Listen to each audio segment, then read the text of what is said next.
Terve. Kattokaapas kun kuusi ja mänty molemmat hyötyy tuosta lepästä.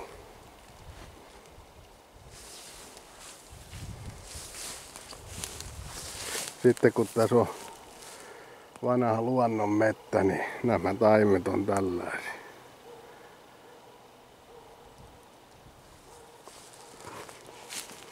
Niin tässä on nyt lähellä sellainen mettä, että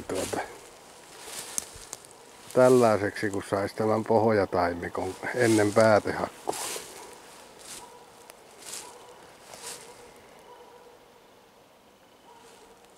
Ja tähän kun tulee nyt osaava motokuski, niin täällähän saa aivan unelmien mettän kehitettyä näistä luonnon taimista. Ilman mitään istuttamisia. Jos on lahoa kuusta, niin suosii mäntyä täällä pohjalla.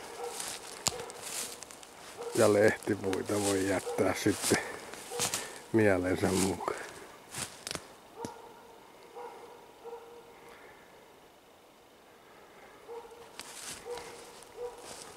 Elikkä kyllä luonnonpuu tekee männyn taimi. Ja niin kuin taas näkyy, niin 3 oksaa. 3 oksaa kultasen.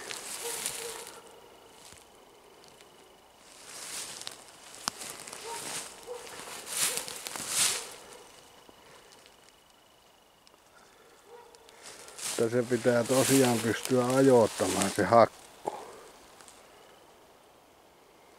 No joo, hep.